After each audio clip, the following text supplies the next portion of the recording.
Man, we have top 10 language independent games, so how can we make like a language independent opening? Well, just like this. Maybe that works.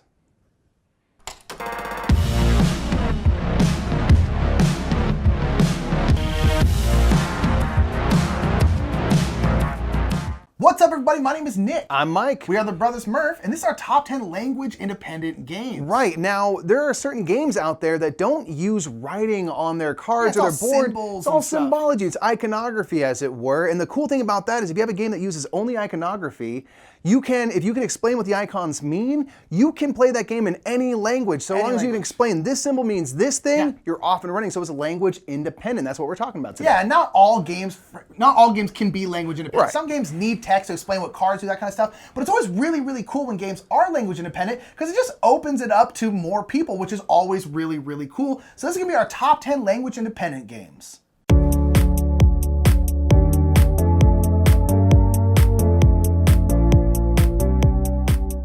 Our number 10 is a game called Quadropolis. This is one of our favorite city building games. This game has a really, really cool action selection system where all the tiles that you're building out your city in are in this kind of central grid, and you have these architects that are numbered 1 through 4, and you, on your turn, will place one of the architects around the main grid in the middle that has the tiles. So if I place my 2 in this row, I will then go 2 tiles in and grab that tile. But then there's also some stipulations where if I use a 2 there, I have to put it in either the second row or the second column of my city. And so it's this very, very interesting little puzzle of trying to get the tiles that you need, but trying to do it with the architects that you have left, and also trying to use the architects so you can put it in your city where you want it to go. And it's a very simple puzzle, but it works really, really well. And it's a kind of a tile drafting system that I haven't really seen much before. And it really, really works. And I hope it shows up more in games because I really, really love Quadropolis. It's great. We really, really love it. And it's language independent, which is awesome. So it's on number 10.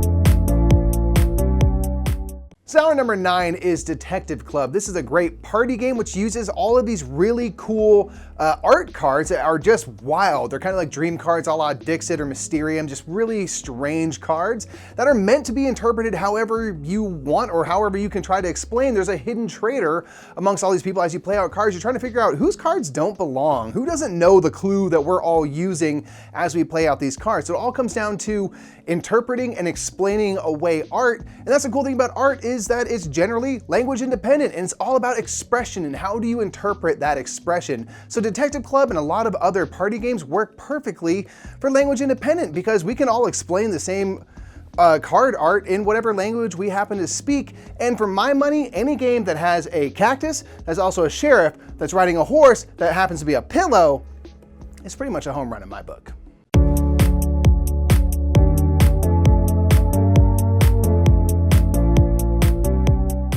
Our number 8 is Bärenpark, which is by Phil Walker Harding, who's one of our favorites. Bärenpark is a polygonal tile laying game where you are building out a bear park, kind of a zoo just for bears and marsupials, because there's koalas. Koalas aren't bears, despite everyone.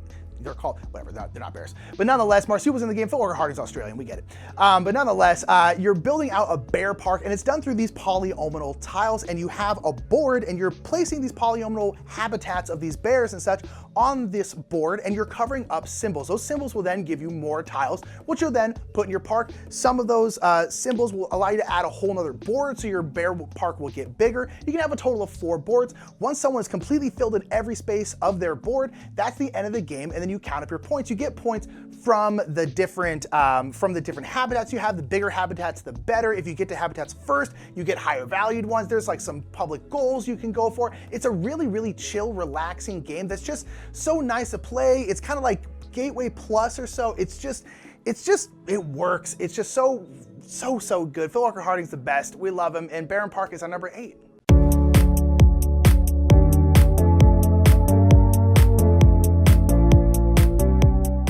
Now our number 7 is also from Blue Orange Games. It's Photosynthesis. This is a fantastic game where you are trees. You are sort of the forest, and you are using light to build and grow trees to eventually go through a whole life where they fall down and you gain points from however deep into the forest you were. So it's all about using that energy and stuff. It's something that's very thematically and scientifically satisfying, because you're gonna have sun that's moving around the board, casting shadows and absorbing light. So if I have a taller tree that's closer to the sun and a shorter tree right behind, I'm gonna cast that tree into shadow and they're not gonna get any light energy, which is how it works in nature. It's why trees wanna grow up big and strong and tall.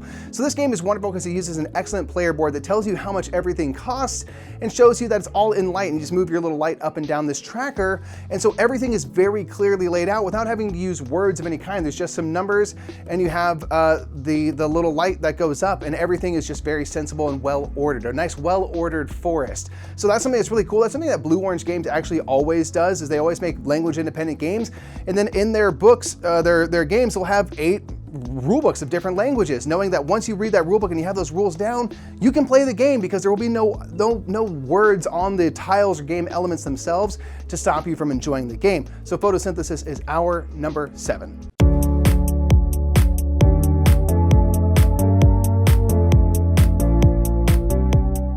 So in our number 10, we talked about Quadropolis and its kind of interesting tile drafting system. Our number 6 is Merv, and it has not the same system, but kind of a similar one. Merv, at the heart of the Silk Road, you're building out the city of Merv, which was the heart of the Silk Road. Hey, cool, look at that. This is a really cool, newer game, which has really gorgeous art by Ian O'Toole. But this is a game where you have all these different areas that you can work in. You can work in the mosque track, you can work in caravans, you can work in the temple, you can build up walls, you can do all these different things, and it's kind of up to you to choose what to really focus on. And in this game, you really want to focus on like 1 or 2 things. You're like, I'm gonna caravan a ton, and I'm gonna go up that mosque track a ton. You kind of can't do just like a little bit of everything. It's not really gonna work out. But how you activate things is there are all these tiles in the middle of the city, and you have a big old meeple, and you're gonna be going around the city, and then whatever row or column you go to, you then can activate stuff in that row. When you activate things, you get to put a building down, and whenever you activate that row or column, you get to activate all the buildings of one color. So it's a lot of like kind of planning and programming and trying to get like a really good row or column that's really good for you, and you're getting resources and going up these tracks. It works really really well. It's smooth. You can try a whole bunch of different strategies, and they all seem to work really well. Merv is great. It's gorgeous. Oh my god, it's so pretty. And it's great. If you haven't given it a shot, give it a shot. It's really good. Merv is on number 6.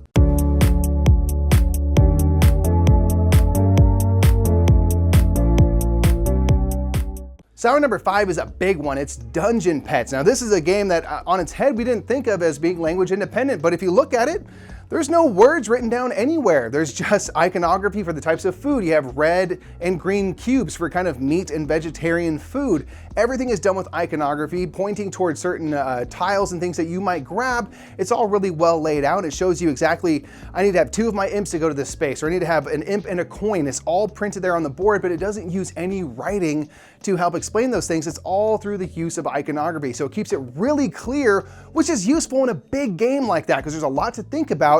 So it's nice not to be stopped up by like, oh, what's this reading? I have to read the small text over here. No worries, it's all in iconography, so I can just focus on strategy, because that takes up plenty of my personal brain space. Plus it has iconography for poop cubes, and that's just a great time for everybody.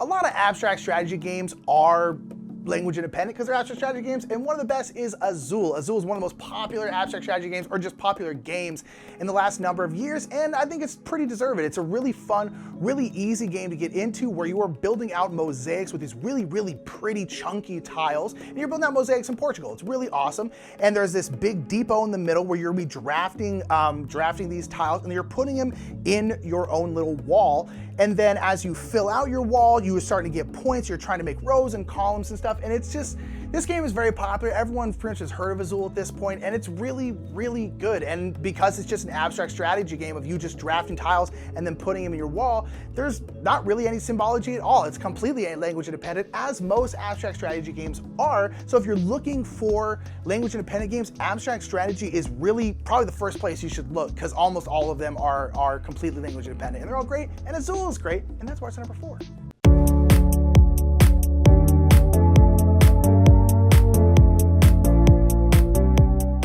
So number 3 is another kind of bigger game, Rococo. This is a game where you are putting on a fancy ball and you sort of want to make sure that everyone's wearing dresses and garments that you made, that you brought the cellist that everybody loves, and have all of the elements of the party are things that you provided for people. So that is a fantastic game, and it uses really simple iconography, so you can know it has different color of tiles and things for fabrics. You have thread and lace and things like that, and it shows you the types of workers that can go to different spots using a thimble. And that kind of busted up thimble is sort of for your apprentices, or a nice thimble is for your journeyman, or the master thimble is this gold one. So it just uses this icon in 3 different ways to kind of show the 3 different levels of workers. So it all really works and kind of explains what's what in a very easy way without having to use words. And they're reusing that iconography, so they're even efficient with the use of the iconography that they have. So it keeps Rococo fairly accessible for a game that can have some pretty deep strategy and stuff like that. It's kind of got some deck building elements and things, but again, with all those cards, one thing you're not going to see are words that have to explain everything. It's all going to be through very simple,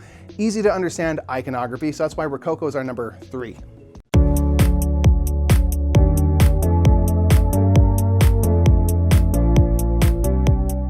So we've tried to put some bigger games on our list, and our number 2 is one of those, and that is Paladins of the West Kingdom. Now granted, you can pretty much choose any of these games. Architects of the West Kingdom, Viscounts of the West Kingdom, Raiders of the North Sea, all of them only use symbols. We chose Paladins because it's probably our favorite of all of them. It's also the biggest of all of them and the heaviest.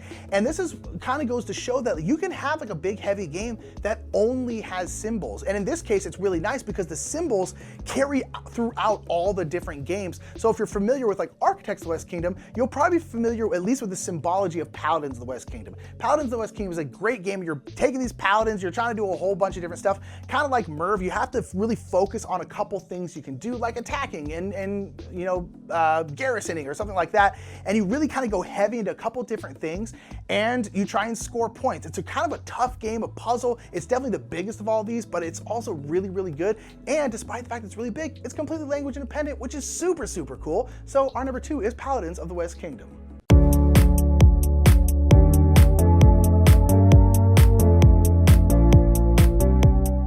Now our number 1 is like the ultimate language independent game, because this game is all about what do you see on the tile you place, and you simply have to make that tile make sense. This is Carcassonne. Carcassonne is wonderful and accessible because it doesn't bog you down with words. It just has iconography. I see some grass, I see some roads, I see a cloister at the start of a city. So when I play a tile down, I just have to make sure that the landscape that I'm building makes sense. I don't want to have a city that just all of a sudden ends and becomes grass.